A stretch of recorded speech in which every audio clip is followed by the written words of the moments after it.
I'm here to talk about success, right? First rule of success is to have a vision. You see, if you don't have a vision of where you go, and if you don't have a goal where you go, you drift around and you never end up anywhere.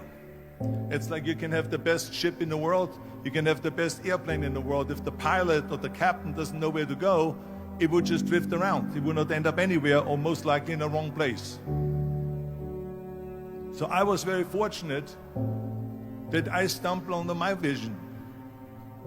I mean, as you know, I was born in 1947 in Austria after the Second World War.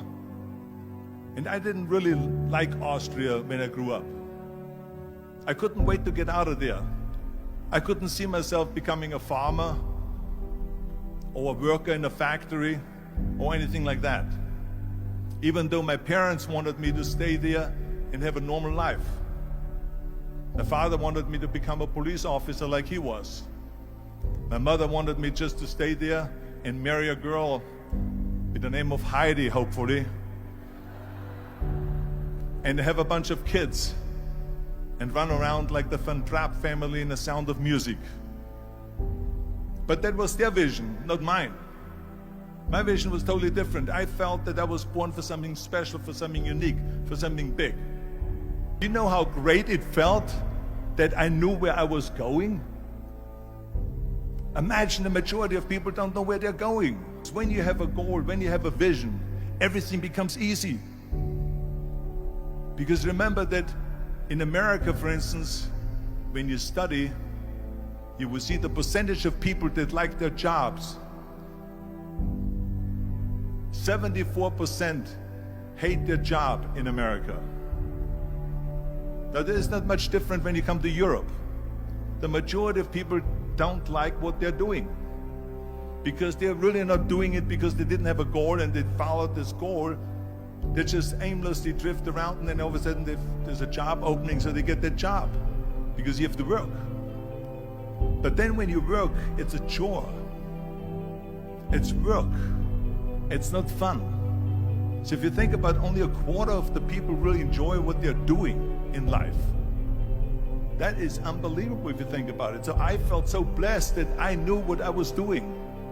It's like a medical student that studies and knows he wants to become a doctor. You know where to go. So I knew where to go. So people always ask me, when they saw me in the gym in the pumping iron days, they said, why is it that you're working out so hard? 5 hours a day, 6 hours a day, and you have always a smile on your face.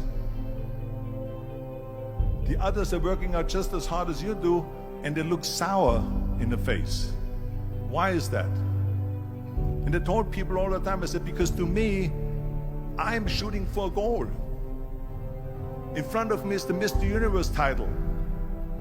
So every rep that I do gets me closer to accomplishing that goal, to make this goal, this vision turn into reality. Every single set that I do, every repetition, every weight that I lift will get me a step closer to turn this goal into reality. So I couldn't wait to do another 500-pound squat. I couldn't wait to do another 500-pound bench press. I couldn't wait to do another 2,000 reps of sit-ups. I couldn't wait for the next exercise, for the next half hour of posing and all the kind of things that you have to do to be a champion. And with the age of 20, I went to London and I won the Mr. Universe contest as the youngest Mr. Universe ever. And it was because I had a goal. So let me tell you something, visualizing a goal and going after it makes it fun. You got to have a purpose no matter what you do in life. You got to have a purpose. So that's rule number one, have a vision. Rule number two is, don't listen to the naysayers. Don't listen to the naysayers.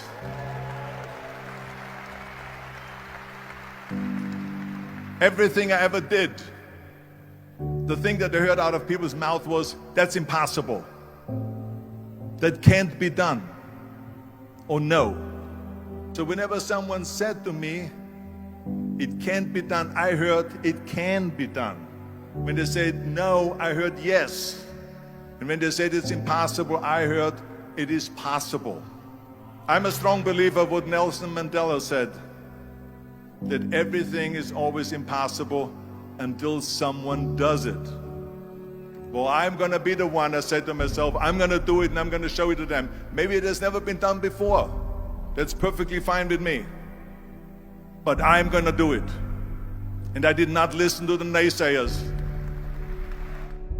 The next thing, the third point that I'm going to make to you is, before we sit down with Jürgen and talk about the rest of the three, is work your ass off. There is no magic pill. There is no magic out there. You cannot get around. You have to work and work and work. And it drives me crazy when people say that they don't have enough time to go to the gym for 45 minutes a day and work out. Or to do something for 45 minutes to an hour a day to improve. If it is physically improve or if it is mentally to improve. Imagine you read 1 hour a day about history. How much you will learn after 365 hours in 1 year. Think about if you study about the history of musicians, of composers, how much you would know.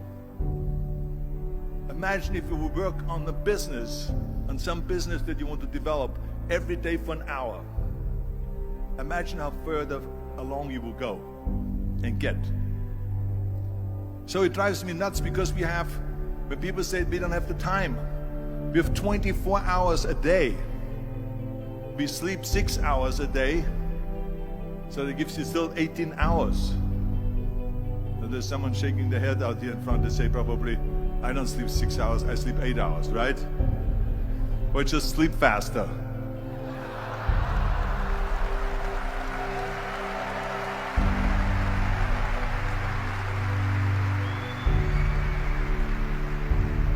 So we have 18 hours a day. The average person works around 8 to 10 hours. So let's assume it's 10 hours, so we have 8 hours left. Then you travel around an hour a day, maybe 2 hours a day. So now you have still 6 hours left. So what do you do with these 6 hours? What do you do with these 6 hours? Then we eat a little bit, then we schmooze a little bit, talk a little bit to people and all that stuff. But you can see how much time there is available if you organize your day. So you got to work hard. I mean, let me tell you something. When I went to America, I went to college. I went and worked out 5 hours a day. And I was working on construction. Because in those days in bodybuilding, there was no money. I didn't have the money for food supplements or anything. So I had to go to work. So I worked in construction. I went to college. I worked out in the gym, and at night from 8 o'clock at night to 12 midnight, I went to acting class 4 times a week. So I did all of that. There was not one single minute that I wasted. I became very friendly with Muhammad Ali in the 70s. And Muhammad Ali worked his butt off. And I saw it firsthand. And I remember that there was a sports writer that was there in the gym when he was working out and he was doing sit-ups. And they asked him, how many sit-ups do you do? And he said, I don't start counting until it hurts. Now think about that. He doesn't start counting his sit-ups until he feels pain. That's when he starts counting. That is working hard. And so you can't get around the hard work. It doesn't matter who it is. As a matter of fact, I believe what Ted Turner said. Work like hell and advertise.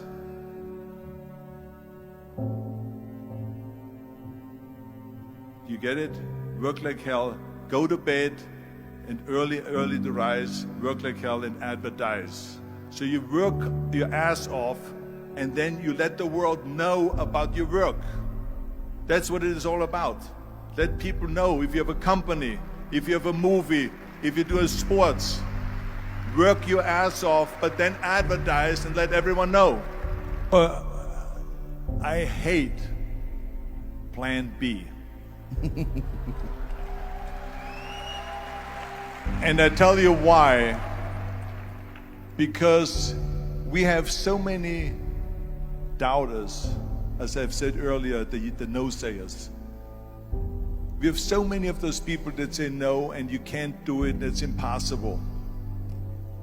That is okay, because we just turn off, as I said earlier, and we listen and we hear the no being a yes. You can't do it, you can do it, and all of that. So that is possible to do that amongst all the negative people around you. But when you start doubting yourself, that's very dangerous. Because now what you're basically saying is that if my plan doesn't work, I have a fallback plan, I have a plan B. And that means that you start thinking about plan B, and every thought that you put into plan B, you're taking away now that thought and that energy from plan A.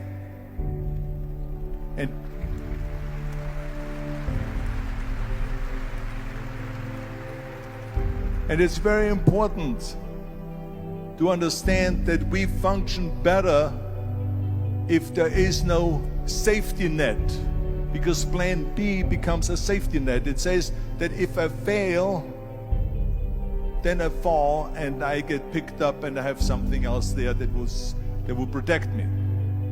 And that's not good, because people perform better when there's no safety net. People perform better in sports and everything else if you don't have a plan B. To me, it is very dangerous to have a plan B, because you're cutting yourself off from the chance of really succeeding. And the reason, one of the main reasons why people want to have a plan B is because they are worried about failing. What is if I fail, then I don't have anything else? Well, let me tell you something. Don't be afraid of failing, because there's nothing wrong with failing. You have to fail in order to climb that ladder. There's no one that doesn't fail. We all fail. It's okay.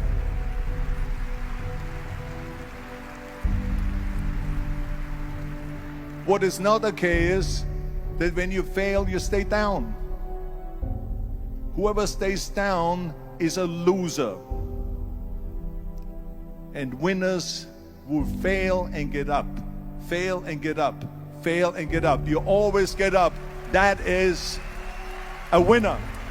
That is a winner. Hey, we all lose. We all have losses. This is okay. And this is why I say don't be worried about losing, because when you're afraid of losing, then you get frozen. You get stiff. You're not relaxed. You got to be, in order to perform well in anything, if it's in boxing or if it is on your job or with your thinking, is only happening when you relax. So relax. It's okay to fail. Let's just go all out and give it everything that you got. That's what it is all about. So don't be afraid to fail. This is one of my 6 rules to success.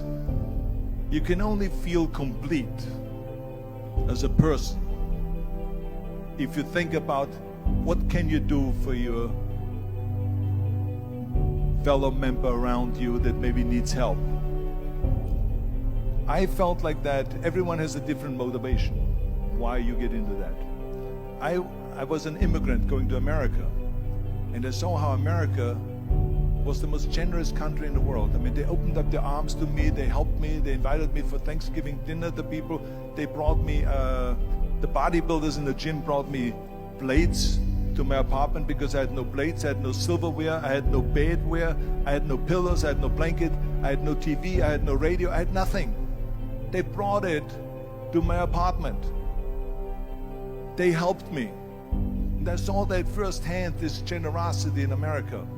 And I said to myself, as an immigrant that is being embraced with open arms, that I need to go and make sure that I give something back.